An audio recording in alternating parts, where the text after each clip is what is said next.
What's up tout le monde, j'espère que vous allez bien. C'est Roger Kenny Gillingham, votre courtier hypothécaire spécialisé dans les solutions privées.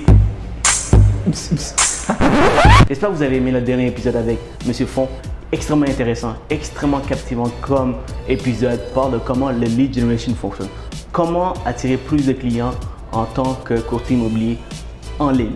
Aussi, comment captiver ces leads ou qu'il faut en faire avec uniquement avec vous. C'est-à-dire qu'il y a des façons, il y a des techniques pour que le client sait déjà avec qui il veut travailler. Il est déjà intéressé à travailler avec vous avant même de parler avec ses clients. C'est possible grâce à certaines techniques que Monsieur Font pratique déjà. Et dernièrement, vous savez que cet épisode a été sponsorisé par nul autre que Collab Digital. Collab Digital, c'est une compagnie qui gère les marketing pour vous, le lead generation pour vous. À l'aide de l'épisode, vous allez comprendre comment lead generation fonctionne, comment travailler avec les leads, comment intéresser les leads avant même que vous les appeliez. Et Collab Digital va vous aider à mettre en application toutes ces techniques de vente, de marketing. Alors sur ce, je vous souhaite un bon épisode et à la prochaine. Le domaine du courtage est en constante évolution.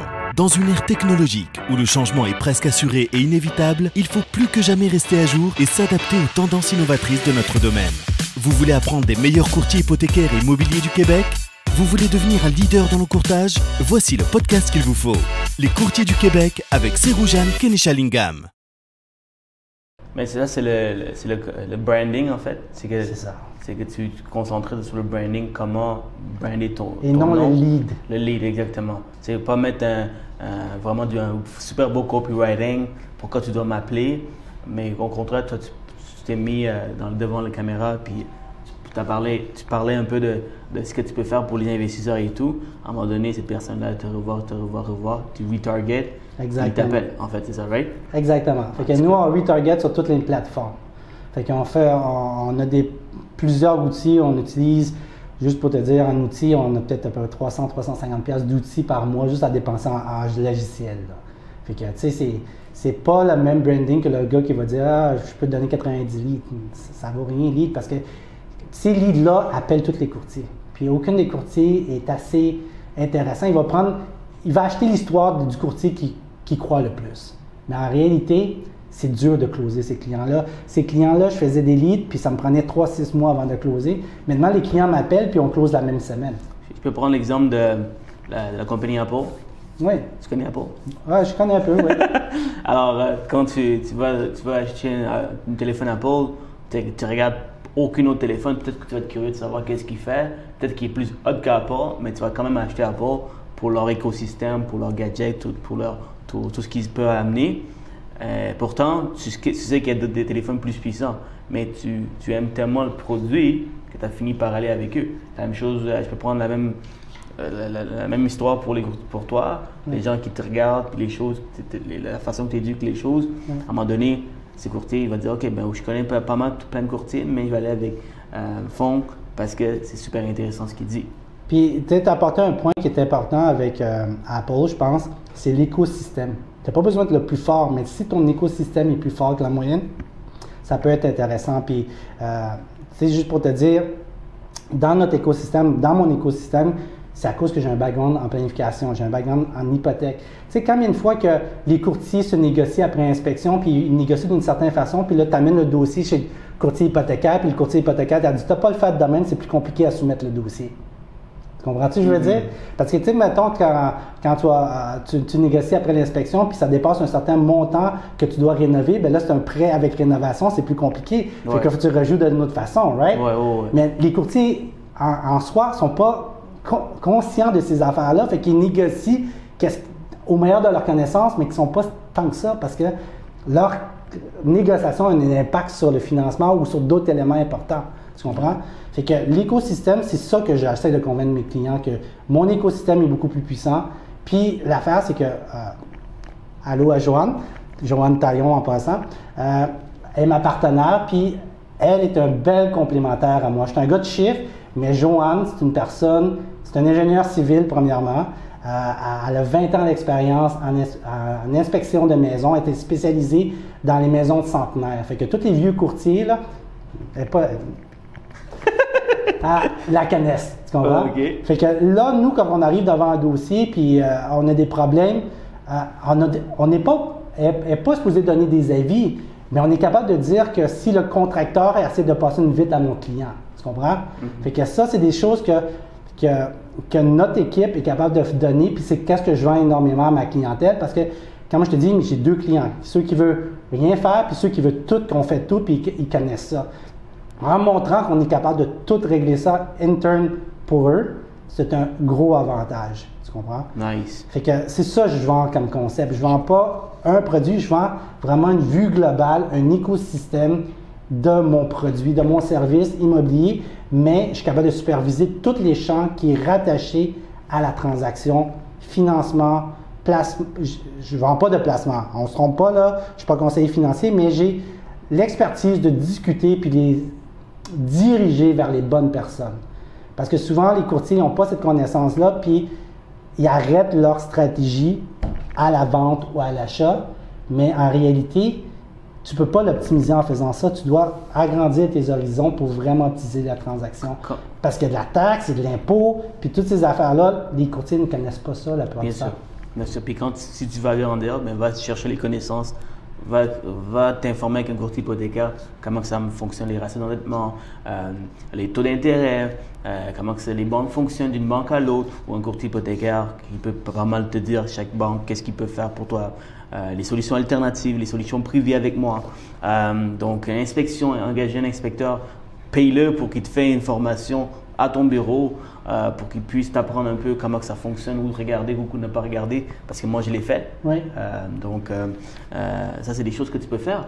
Oui. L'évaluateur également. Donc tout est là pour que tu puisses aller chercher les connaissances, les informations.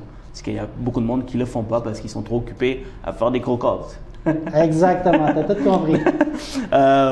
Donc on dit que l'argent est in the list. Ça dit mieux en anglais, money is in the list.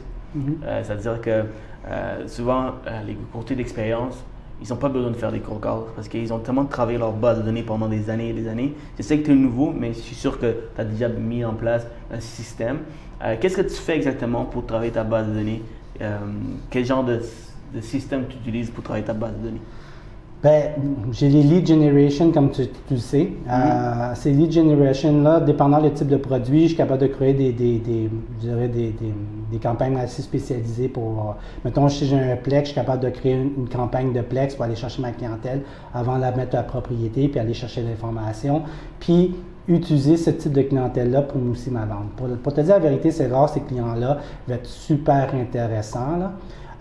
Mais je fais des lead generation comme tout le monde, mais je passe pas autant de temps à monter une liste. Parce que monter une liste dans le monde du marketing en ligne, c'est pas si compliqué que ça. C'est pas si dur que ça. Pour moi, c'est plus la qualité de la clientèle que je travaille avec. Donc, en fait, ce que je veux savoir, c'est avec les leads de qualité, avec tes clients que tu as déjà travaillé, que tu as une bonne expérience, évidemment, tu ne peux pas, oui, ces clients-là reviennent te voir, mais tu dois toujours les mettre au courant que tu existes, que tu es encore là, tu es dans le domaine, que tu travailles. Oui. Qu'est-ce que tu fais exactement pour les entretenir, ce genre de clientèle-là? Je fais tout. Premièrement, je fais rien que tout le monde fait. Je ne les envoie pas une carte à leur fête, je n'envoie pas une carte à Noël, je n'envoie pas une carte à Saint-Valentin, je fais rien de tout ça. OK. Ouais. Parce que personnellement, je ne mélange pas vraiment le côté personnel avec business de cette façon-là. Fait que dans le fond, moi, qu'est-ce que j'envoie comme information, c'est tout ce qui est relié à leur investissement. Fait que je vais envoyer un market update, des ventes qu'ils ont faites dernièrement dans leur propriété, etc. Puis, je fais du retargeting. Fait que tous mes clients se font retargeter indirectement. Puis, j'ai une formule pour ça. Fait qu'ils me voient de façon régulière. Ça m'arrive régulièrement, un client appelle, dit, je t'ai vu sur Facebook cette semaine. Okay. So, that's how I do it. OK, good. Ça répond à la question. Aussi, j'aime vraiment cette question parce que souvent, quand tu deviens de plus en plus occupé, ça devient difficile de balancer ta vie professionnelle et ta vie personnelle. Et j'aime bien ta philosophie, comment tu ne veux pas travailler sur le volume, mais tu veux travailler plus sur la qualité de ta clientèle. Alors, qu'est-ce que tu fais? C'est quoi les systèmes que tu utilises pour rester productif, balancer un peu ta vie professionnelle et personnelle? je te mentirai pas, c'est difficile. Puis si tu demandes à ma copine, c'est I gotta be, maybe. Mais la réalité, c'est que on y travaille, puis l'important, c'est tant qu'on y travaille ensemble, puis on met un pied en avant, ben ça va avancer, si je peux dire ça comme ça. Mais pour faciliter ma vie du côté professionnel, j'utilise beaucoup de logiciels. Comme je te dis, j'ai des Content Management System, j'ai des systèmes automatiques qui envoient des informations, j'ai beaucoup de systèmes qui aident à simplifier la vie. Par contre, je suis un workaholic, puis je pense que des fois, mon problème, je suis macro-manage certains éléments que je ne devrais pas. Mais, macro ou micro? Micro, puis pour moi, mes clients sont très importants, puis même si c'est, tu sais, je réponds à mes appels jusqu'à minuit le soir pour mes clients sans problème. Qu'est-ce que tu penses que tu dois faire pour peut-être balancer ça? C'est quoi tes objectifs dans le futur? Balancer ça, je pense, c'est juste me détacher, puis peut-être être une adjointe, tu sais, peut-être avoir une adjointe ou quelque chose comme ça. Mais même là, je veux une bonne adjointe. Je veux pas. Il y a beaucoup, c'est méchant, là, il y a beaucoup de petits courtiers qui utilisent leur adjointe pour faire tout leur job, là. Puis ça se voit, là. Puis les contrats, si tu le vois, c'est le contrat qui a été fait de l'argent parce que les clauses, ça fait pas de sens du tout, là. Mais je veux une bonne adjointe, puis c'est ça qui est difficile. Moi, je suis une personne qui préfère travailler sans adjointe qu'avoir une adjointe qui est poche ou qui est médiocre. Je veux une bonne adjointe, puis je suis prêt à payer bien mon adjointe, qu'elle se sente valorisée, mais c'est ça qui est difficile. Est-ce que tu es ouvert à des entrevues? Tu vas en avoir, là, si tu dis oui. Pas pour l'instant. De toute façon, si on a une adjointe, il faudrait que j'en parle avec Joanne. Fait que c'est ma partenaire, on partage tout là-dedans. Nous, on discute tout ensemble. Ouais. Travailler avec les investisseurs, ça demande énormément de temps. Okay? C'est-à-dire que tu dois prendre le temps d'éduquer l'investisseur ou s'il n'est pas éduqué, bien sûr, versus travailler avec des premiers acheteurs où ils veulent leur maison, tu montes des belles maisons, puis boum, ils achètent, tu vois. Ça prend peut-être plus de temps de passer à l'action. Alors, pourquoi tu as décidé de concentrer avec les investisseurs, en fait? Bien, en fait, je n'ai pas nécessairement concentré avec les investisseurs. Je reviens avec mes deux types de clientèle. Fait que moi, contrairement à certains courtiers qui ont moins la chance de choisir leurs clients, j'ai la chance de choisir mes clients en quelque sorte. C'est sûr que je ne peux pas tous les choisir. Il y a des clients que j'aimerais beaucoup avoir puis je n'ai pas. Mais la réalité, c'est que j'ai assez de volume pour dire à ce client-ci, non, je ne le prendrai pas. Tu comprends? Puis, dans les deux pôles, il y a des vérités que tu as dit que c'est vrai, mais en même temps, c'est que chaque élément, il y a des pour et des contre. Puis les premiers investisseurs, par exemple, leur problème numéro un, c'est la peur. Ils ont peur de tout. Il y a une craque dans la fondation, puis ils veulent négocier 20 000 $. Non. Mais là, ça fait ralentir la transaction, ça fait aborder la transaction, puis ça fait difficile. Puis le côté investisseur, c'est la même chose. C'est que si tu travailles avec des investisseurs qui te squeeze, comme tu as dit tout à l'heure, sur ton taux d'intérêt, tu n'en veux pas de ces clients-là, parce que la réalité, lui, il y a une mentalité que je ne suis pas d'accord. Puis là, je vais te le dire, la mentalité, c'est que, selon moi, les mauvais investisseurs se concentrent sur le coût. Les bons investisseurs se concentrent sur la valeur ajoutée. OK, ça va me coûter 10 % mais si je suis capable de faire 100 % je vais le prendre. Mais si le gars qui se limite à dire « je vais payer ton taux d'intérêt à 2 % mais il n'y aura pas le prêt, il ne pourra pas faire la transaction, il n'y aura pas son 100 000 de plus. Tu comprends-tu? Fait que les personnes à qui je veux travailler, je veux qu'ils voient que j'ai de la valeur. Fait que tant que tu es capable de montrer que tu as de la valeur, c'est là que tu vas faire de l'argent. Je ne travaille pas avec du monde qui veut juste des deals. Les deals, il y a deux types de deals. Il y a les deals purs deals, puis il y a les deals que tu vas travailler. Les purs deals, là, c'est la propriété vaut 500 000, tu l'as à 450 000. C'est un pur deal, bravo. Mais la réalité, c'est qu'avec l'Internet et tout ça, le monde qui s'éduque dans le monde de l'industrie, les IMO classe C, IMO classe 2, tout le monde devient des professionnels de l'immobilier. Fait que trouver des purs deals, c'est de plus en plus rare. Tu sais, il y a des compagnies qui se spécialisent à te faire sortir des ventes de succession, les ventes des 60 jours, etc. Tout le monde accède de façon directe, facile, en payant 30 $ par mois. Fait que trouver des deals purs, c'est ultra difficile. Mais la grosse game qui se joue en ce moment, surtout du côté immobilier des investisseurs, c'est l'optimisation. Est-ce que tu connais le coût de l'optimisation? Est-ce que tu sais comment la banque va te refinancer après l'optimisation? Pas beaucoup de monde sont capables de faire ça. Tu comprends-tu? Puis, il y a beaucoup de monde qui s'essaye. Moi, j'ai un investisseur que je peux te dire qui s'est cassé la gueule parce qu'il a été mal conseillé. Tu comprends-tu? Puis là, j'ai réussi à le retravailler. Puis là, ça marche bien. Fait que là, j'ai une super grosse confiance de ce client-là parce que je dis, regarde de chercher des deals, cherche de la valeur. Y a-t-il de la valeur dans qu'est-ce que tu achètes? Oui. Est-ce que tu es capable de cristalliser cette valeur-là? Oui. Puis on prend le deal. Tu comprends? Fait que des purs deals, puis les deals optimisés. Puis présentement, il y a beaucoup plus de deals optimisés. Je ne dis pas que tu ne peux pas trouver des deals purs, mais les deals purs sur le marché normal comme Centris du proprio, rêve fort. Mais si tu es prêt à mettre le temps, l'effort pour trouver des deals hors marché, les deals purs existent encore. Puis les deals d'optimisation, puis là, tu fais les deux en même temps, c'est plus d'argent. Quand tu dis optimisation, est-ce que tu parles des deals commerciaux ou tu parles également de résidentiel, optimisation de résidentiel? Oui, tout. L'optimisation se fait à différentes échelles. Tu comprends? Tu ne vas pas demander à quelqu'un qui est juste capable de crawler, de courir. Tu ne vas pas demander à quelqu'un qui court à revenir à crawler. Tu dois comprendre où ton client se situe puis où il s'en va. Ça, c'est le côté de la planification que je faisais avant. Fait que tu dois comprendre ton client avant de l'amener à une autre place.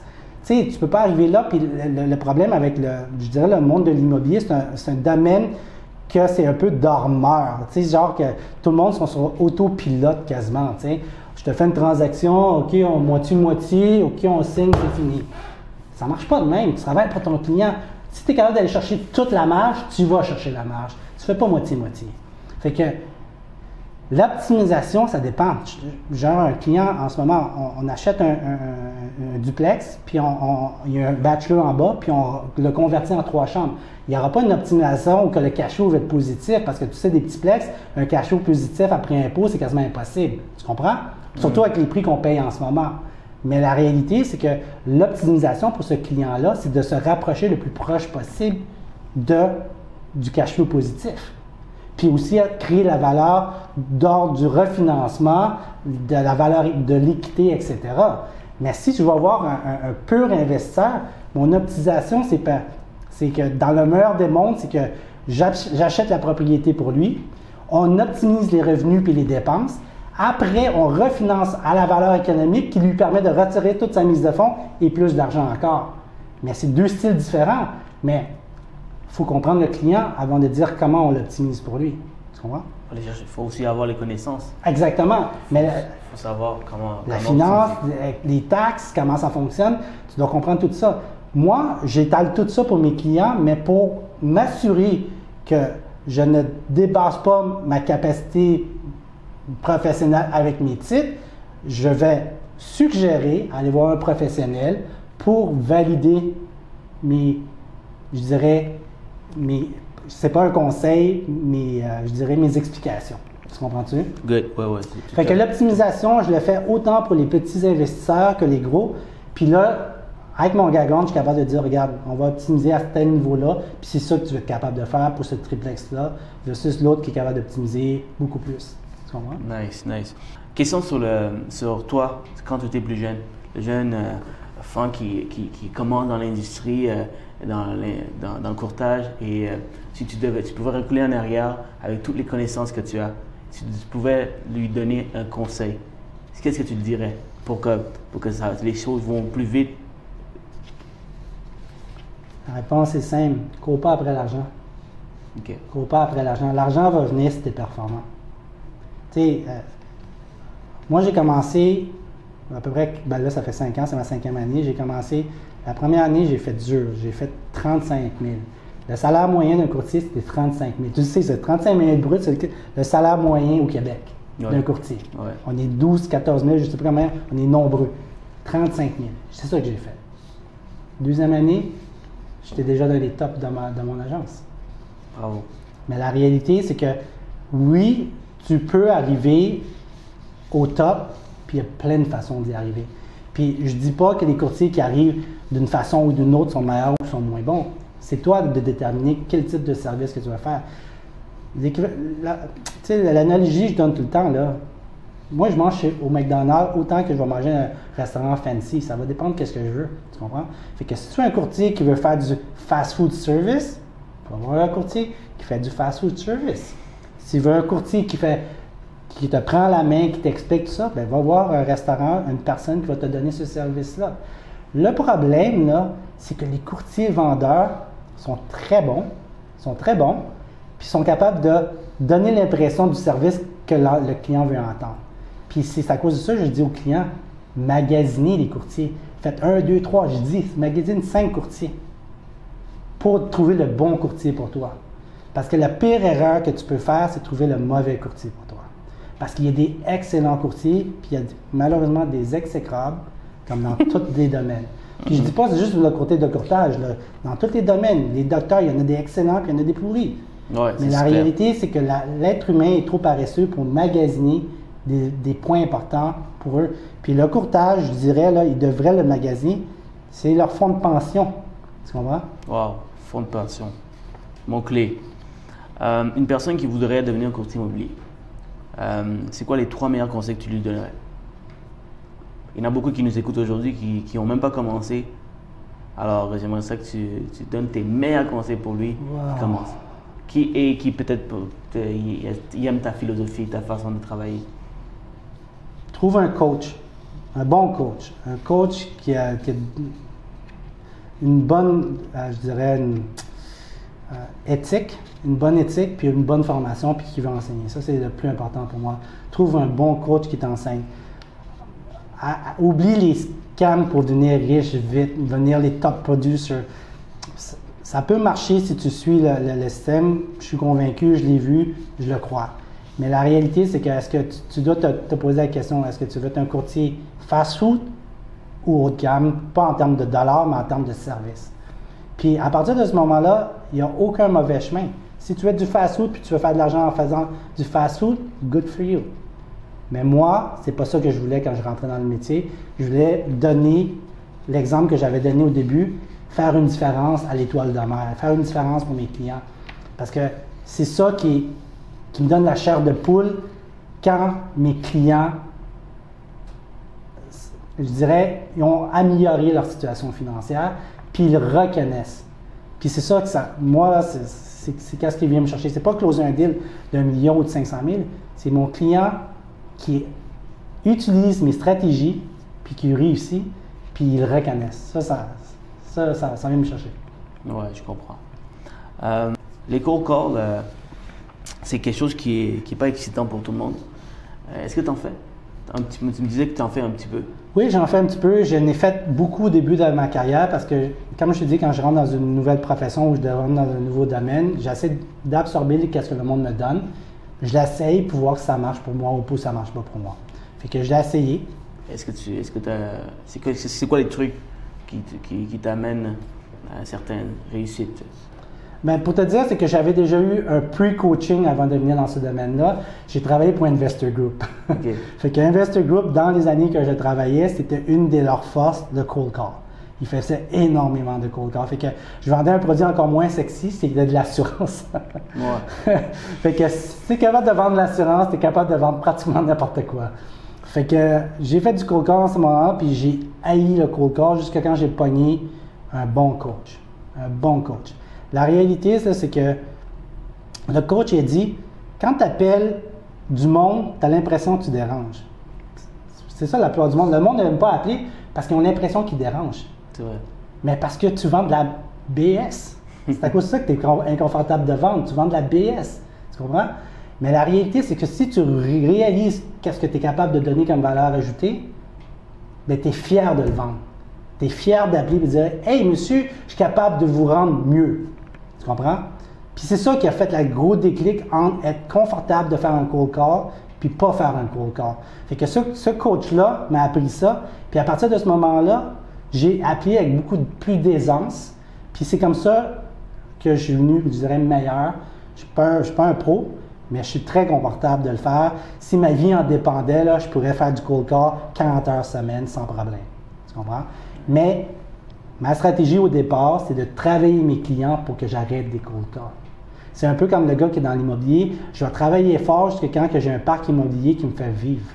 Mais moi, mon parc immobilier, c'est ma clientèle qui me fait confiance, qui me retourne des références. Fait que le cold call, j'en fais presque plus.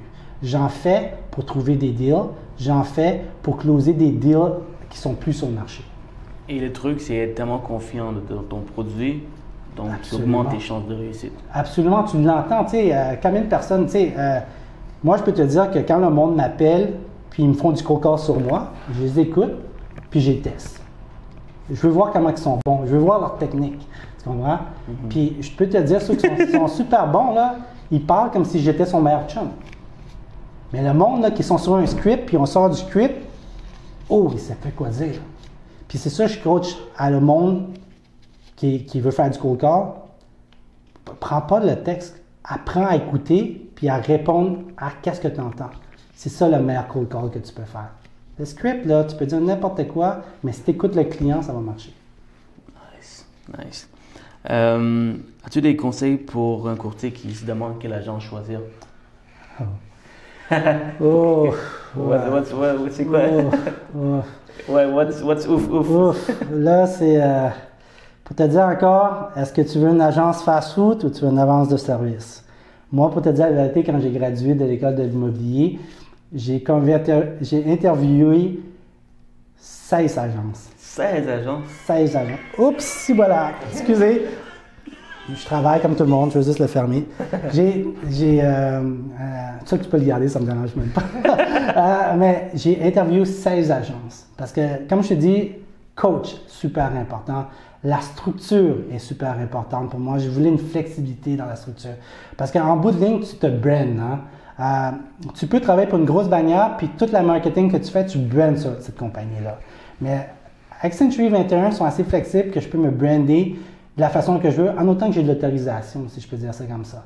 Puis c'est important de te brander, c'est ton service, c'est pas l'agence. L'agence est juste là parce que c'est la structure que l'OACITU a créée pour l'industrie du courtage. Tu dois le suivre, mais ça ne veut pas dire que tu devrais le suivre aveuglément puis pas te brander, parce que c'est ça qui fait aujourd'hui que j'ai pas besoin de faire de cold call.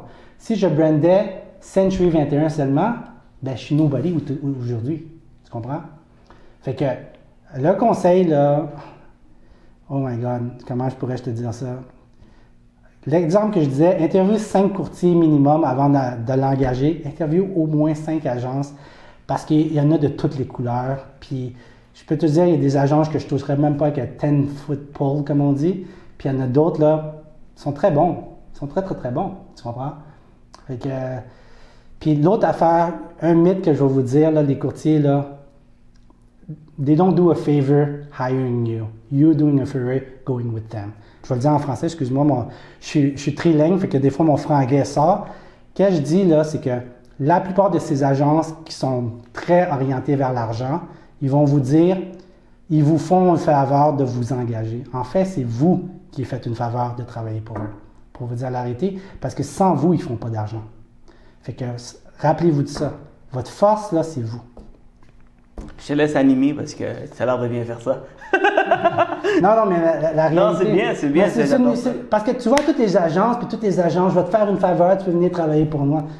BS, man, c'est moi qui amène l'argent, c'est moi qui t'amène la faveur ici. C'est sûr. Puis toute la formation, oui, ils donnent la formation, mais toutes les agences donnent la formation, fait que so what? So what? Tu comprends-tu? 100%. Toutes les agences donnent la formation. Toutes les agences vont te donner t'amènes l'argent, ils vont t'aider. Fait que c'est pas eux qui font une faveur, c'est toi qui fais une faveur. 100%. Puis moi, j'ai choisi Century 21, Plug, là. C'est le seul gars qui n'a pas de contrat au Québec. C'était sur un handshake. OK. Puis aussi, comme je te dis, si je ne suis pas content, je peux partir demain, puis j'ai pas de pénalité. Une affaire, vous devez savoir, c'est si vous brisez votre contrat de courtage, vous avez des pénalités 1 000, 2 000, 3 000, 5 000 $ pour partir de l'agence que vous avez signé un contrat habituellement. Avec Eric, 0. Puis c'est pas ça qui m'a fait venir chez eux. Mais je veux dire que la raison pour laquelle je suis venu chez lui, c'est parce que je voulais un coach. Puis lui, c'est le directeur d'agence, mais c'est le propriétaire, mais c'est aussi ce gars qui t'appelle à 7 h du matin ou à 11 h le soir, puis qui répond, puis qui te donne la solution. 100%. Les autres compagnies, je ne dis pas que c'est mauvais. Il faut que tu passes à 2, 3, 4 départements pour avoir une réponse. Puis ça, c'est... C'est sûr, ça dépend des agents, ça dépend Exactement. Du franchise, en fait. Exactement. Il y a des agences qui sont extrêmement gros, mais c'est très facile d'approcher le propriétaire. Il faut magasiner. Il faut magasiner. C'est ça la clé. Le mot-clé. Magasiner. All right? C'est quoi les conseils qui t'ont permis de développer personnellement et professionnellement? Y a-t-il des conseils, des coachs, des gens, des individus qui t'ont vraiment fait une différence dans ta vie? Moi, il y a beaucoup de personnes qui ont influencé dans ma vie, mais je pense que j'ai une attitude très positive dans ma vie. Puis les personnes qui donnent des commentaires cheap et sans fondement coulent sur mon dos comme l'eau sur le dos d'un canard. C'est ça l'expression, je pense? J'ai aucune idée, mais ça fait du sens. Mais j'ai retenu juste les personnes qui donnaient des commentaires positifs. Puis c'est ça qui a fait beaucoup d'avancées dans ma vie. Parce que 100%. Ça vaut, qu'est-ce que ça vaut les cheap commentaires? 100%. Tu t'en laisses et t'en prends. C'est ça, exactement. C'est demandant d'être un courtier immobilier. Alors, il faut avoir une certaine passion pour continuer à faire ce qu'on fait. Ouais. Toi, c'est quoi qui t'aime dans une journée? Qu'est-ce qui te garde motivé dans une journée? Mes clients. Vraiment mes clients, pour te dire la vérité. À une rigueur, les courtiers, les bons courtiers. Ouais, il y a une belle transaction avec un beau courtier. J'en ai eu une belle cette semaine, puis super.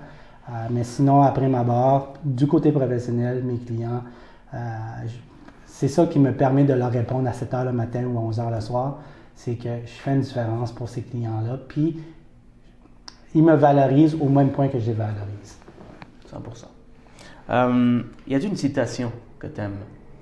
J'en ai vraiment beaucoup, là, mais... Le temps non plus, c'est ton préféré, en fait. Mon préféré, Number never lie.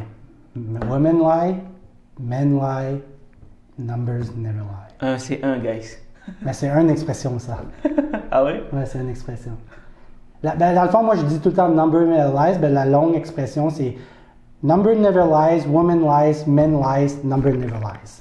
Nice. Donc, peu importe, tu as envie de dire, si tu montres les chiffres, ça fait du sens. Les clients, c'est sûr. Mais si je parle pour le client? Oui. C'est tout. En réalité, dans l'immobilier ou dans n'importe quel type d'investissement, même si tu as un côté émotionnel, le côté émotionnel prend juste un pourcentage de la décision, si je peux dire ça comme ça. En bout de ligne, le monde sont toujours pris soit par la capacité de payer, en quelque sorte, ou la volonté de payer. Fait que numbers revient toujours à l'équation, toujours. Fait que faut tu fais que comprendre aux clients à quel point c'est important. L'exemple en ce moment, le marché est tellement hot, il y a toujours des offres multiples. Mais moi, je dis tout le temps à mon client, regarde, la propriété est listée à tel prix, ça c'est la vraie valeur de la propriété. Puis tu peux payer plus pour une utilité que tu as, mais au-delà de ça, c'est vraiment payer cher. Fait que la plupart de mes clients, je peux te dire, qu'ils vont pas au-delà de cette limite-là, puis des walk away. Tu comprends? Ouais, puis c'est ça qu'il faut éduquer aux clients, puis c'est très dur parce que tu as une utilité là-dedans, là, tu veux habiter dedans, tu as déjà vendu ta maison, tu es peut-être dans la rue dans 3 mois, mais il faut que tu sois quand même intelligent par rapport à tout ça. Tu comprends? Je peux prendre le même exemple dans le financement. Donc, sachant que les taux d'intérêt sont très bas en ce moment, qu'est-ce qui permet de miser et mettre des 50, 20, 30, 40, 50 000 de plus sur une propriété, c'est parce que l'argent n'est pas cher. Oui. Donc, les clients sont capables de payer. Donc, la question, c'est à quel point tu es capable de payer. C'est ça, à quel point que ça fait du sens et à quel point que ça fait plus de sens. Exactement. Donc, si tu te dis, à 1200, tu es capable de payer, mais à 1500, tu es capable également. À 1500, tu peux miser encore 40, 50 000 de plus. C'est ça la différence. Donc, s'ils sont capables, ben vas-y, go for it si tu veux absolument gagner l'offre. Sinon, ben, c'est comme tu sais, ton budget ne te permet pas de le faire. Mais j'ai un petit commentaire là-dessus. Juste faire attention, cette stratégie-là, là, assurez-vous que dans 5 ans, si les taux d'intérêt augmentent juste de 1 %, vos versements vont être quand même plus grands qu'en date d'aujourd'hui avec le taux. Faites attention. 100%. Ça, c'est quelque chose que tu dois regarder quand tu analyses le dossier. Ouais. C'est sûr qu'avec si on peut aller loin. Ouais. Tu vois, donc si les taux d'intérêt augmentent, comme si les taux d'intérêt baissent, Puis il y a une forte chance que les taux d'intérêt se maintiennent jusqu'à l'année 2023. Oui. La Banque du Canada l'ont dit. Oui. Alors, c'est ça. Il faut faire attention, guys, tout simplement. Dernière question. OK? Y a-t-il un livre qui t'a inspiré, qui a fait une différence dans ta vie? Pour te dire la vérité, j'ai lire. Oh, all right. J'ai lire. OK, t'écoutes des podcasts? Non, en fait, c'est que j'ai lire, mais je fais une exception pour ma passion. C'est-à-dire que tout ce qui est relié à l'immobilier, je le dévore. OK. Alors, je lis pas de livres en soi. Puis la raison pourquoi... Il y a beaucoup de livres qui sont intéressants parce qu'ils t'enseignent, à part les choses techniques, il y a beaucoup de livres qui t'enseignent à avoir le mindset d'un investisseur. Puis c'est une des choses les plus difficiles à avoir, si je peux dire ça comme ça. Mais je pense que j'ai le mindset, mais je continue d'apprendre pareil. Mais qu'est-ce que moi j'apprends surtout, qu'est-ce que je lis beaucoup, c'est sur des nouvelles techniques de choses qui peuvent améliorer mon service. Tu comprends? Par exemple, mettons, je vais lire du online marketing, mais sur une autre industrie qui n'est pas de l'immobilier, puis je vais voir si je suis capable de rapatrier du côté de l'immobilier, par exemple.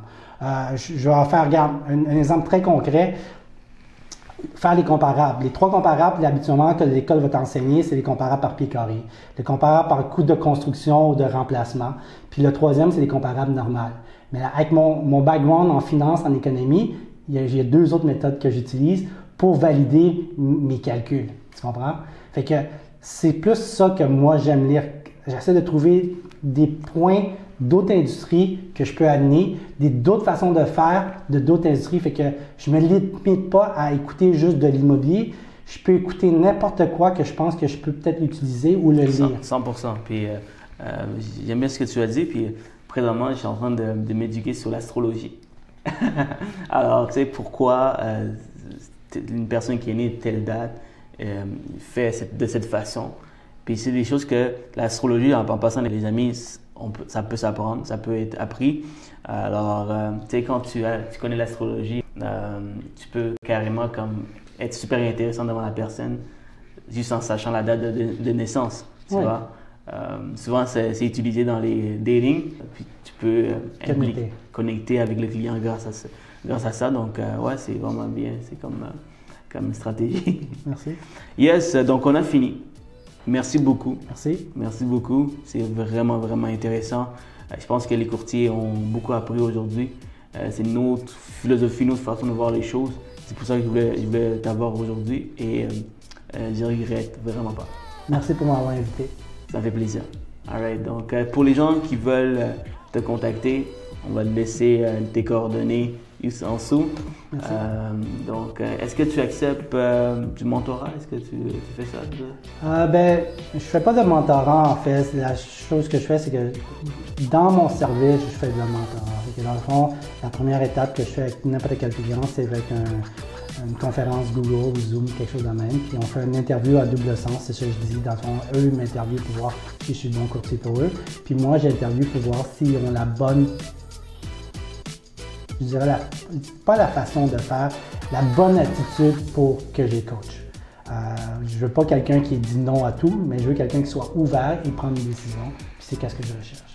100%. Mais ce que je veux dire, c'est pour les courtiers, parce que c'est un podcast pour les courtiers. Oh oui, pour les courtiers. En fait, non, je ne fais pas de coaching. À un moment donné, il va donner un chef d'équipe, puis là, peut-être qu'il va me dire oui. Non, pas pour l'instant. Merci beaucoup. Merci beaucoup.